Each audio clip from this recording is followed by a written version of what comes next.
Headlines प्रायोजक राम बंधू आचार, आपला टेस्ट पार्टनर।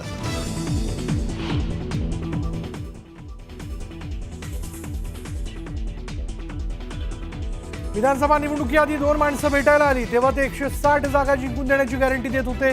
नागपुरात शरद पवारांचा गौप्यस्फोट।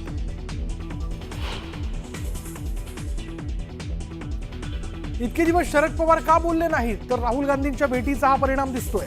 शरद पवारांच्या गौप्यस्फोटावर मुख्यमंत्र्यांची खोचक टीका।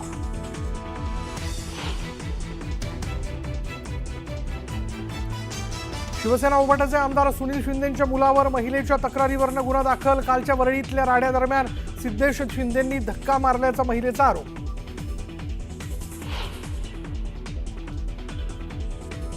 पालिका निवडणुकीसाठी अद्याप कुठलीही आघाडी निर्माण झालेली नाही तर त्या क्षेत्रात स्थानिक आघाड्या होतात। पालिका निवडणुकीच्या तोंडावर राऊतांचं सूचक विधान।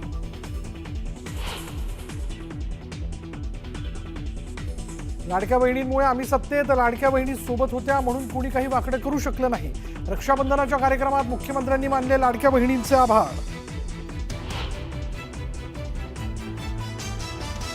कोर्टाचा आदेश झुगारून दादरमध्ये कबुतरांना दाणे खायला घालणाऱ्या महेंद्र संकलेच्या आला पोलिसांचा दणका।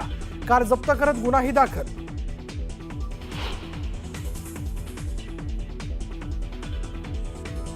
नागपुरातल्या कोराडी इथल्या महालक्ष्मी मंदिरात दुर्घटना। निर्माणाधीन स्लॅब कोसळून 5 ते 6 मजूर जखमी। जखमींना उपचारासाठी रुग्णालयात केलं दाखल। भारतानं पाकिस्तानचे 6 लढाऊ विमान पाडले। भारताच्या कारवाईत पाकिस्तानचे मुरीद के बहावलपूर हवाई तळ उद्ध्वस्त। वायुदल प्रमुख अमरप्रीत सिंग यांच्या ऑपरेशन सिंदूरबाबत महत्त्वाची माहिती। पंतप्रधानांच्या निवासस्थानी रक्षाबंधनाचा उत्साह तर मातोश्रीवर सुषमा अंधारेंनी उद्धव ठाकरेंना बांधली राखी तर शिवतीर्थावर राज ठाकरेंना मोठ्या बहिणीने बांधली राखी।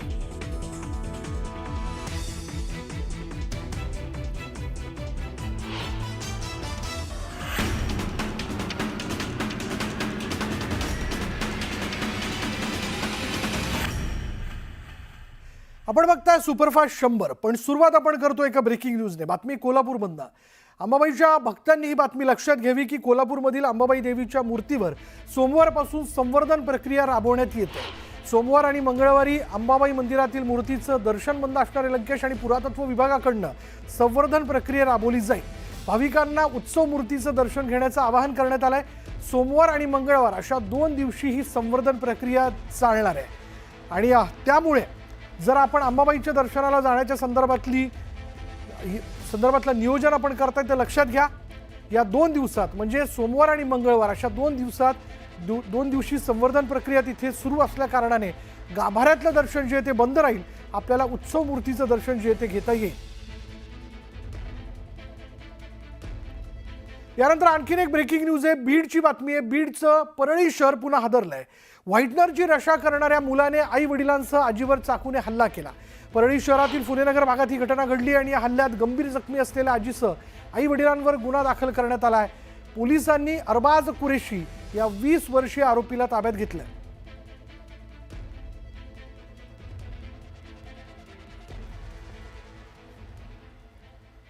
आणि आता सुपरफास्ट 100। बुलढाणा जिल्ह्यामध्ये पावसाचा कहर पाहायला मिळाला। मुसळधार पावसामुळे सोनेशी जवळील पुलावर पाणी आलं। या पुलावरनं जात असताना 2 दुचाकीस्वार वाहून जात होते। दरम्यान गावकऱ्यांनी आपला जीव धोक्यात घालून दोन्ही दुचाकीस्वारांना वाचवलं। बीडच्या माजलगाव तालुक्यात गेल्या 2-3 दिवसांपासून जोरदार पाऊस सुरू आहे। पावसामुळे कापूस आणि सोयाबीन ही पिकं धोक्यात आली आहेत। शेतात पाणी साचल्यामुळे पिकांचं मोठं नुकसान झालं। नागपूरमध्ये पावसाने जोरदार हजेरी लावली। 2 आठवड्यांच्या विश्रांतीनंतर आलेल्या पावसामुळे गारवा निर्माण झाल्यानं नागरिकांनी समाधान व्यक्त केलं। यवतमाळच्या पुसद तालुक्यात मुसळधार पावसाने हजेरी लावली आणि यामुळे अनेक घरात पाणी शिरलं।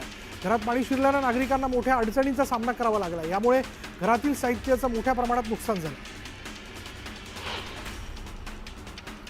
बीड जिल्ह्यात पावसाने जोरदार हजेरी लावली। यामुळे नदी नाल्यांना पूर आलाय तर अंबिल वडगाव इथल्या कालिका नदीच्या पुलावरनं पाणी वाहत असल्यानं वाहतूक ठप्प झाली। बीडमध्ये आणखी एक मारहाणीचा प्रकार उघडकीस आला। एका वृद्धाला तरुणाकडून बेदम मारहाण करत पोलिसांना आव्हान देण्यात आले। मारहाणीचा व्हिडिओ सोशल मीडियावरती व्हायरल झाला असून अद्याप पोलीस ठाण्यामध्ये गुन्हा दाखल झालेला नाही. मनमाडजवळ पुणे इंदूर महामार्गावर धावत्या ओव्हरलोड ट्रकचा थरार पाहायला मिळाला. ट्रकमध्ये क्षमतेपेक्षा जास्त माल भरल्यानं भरधाव ट्रक उलटला. सुदैवाने यामध्ये जीवितहानी झालेली नाही, मात्र ट्रक चालक किरकोळ जखमी झाला. धाराशिवच्या येडेश्वरी मंदिराजवळ गावगुंडांनी राडा घातला. दर्शनासाठी जात असताना सुरक्षा रक्षकाने अडवल्यामुळे सुरक्षा रक्षकाला जबर मारहाण करण्यात आली. 20 ते 25 जणांनी एकत्र येत मंदिर परिसरात दहशत माजवली. भाविकांनाही धक्काबुक्की केल्याची माहिती समोर येते. राज्याचे कृषी मंत्री दत्तात्रय भरणे यांनी जुन्नर कृषी उत्पन्न बाजार समितीच्या नारायणगावमधील टोमॅटो बाजारात भेट दिली. यावेळी मंत्री भरणेंनी टोमॅटोचा लिलाव करत टोमॅटोला उच्चांकी बाजारभाव काढला. भंडाऱ्याच्या केसरवाडा वाघ इथल्या सैनिक विद्यालयातील 16 विद्यार्थ्यांना संसर्गजन्य आजाराची लागण झाली. दूषित पाणी आणि स्वच्छतेचा अभाव असल्यानं आजाराची लागण झाल्याचा प्राथमिक अंदाज आहे. 7 वर्षांपूर्वी हरवलेल्या मुलाला बीड पोलिसांनी शोधून काढलं. रक्षाबंधनाच्या दिवशी आई आणि मुलाची भेट झाली. 7 वर्षांनंतर आपल्या आई वडिलांना पाहून मुलाला रडू कोसळलं.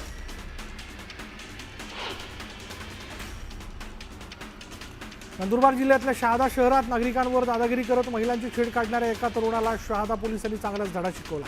पोलिसांनी या तरुणाला ताब्यात घेत कान धरून नागरिकांची माफी मागायला लावली.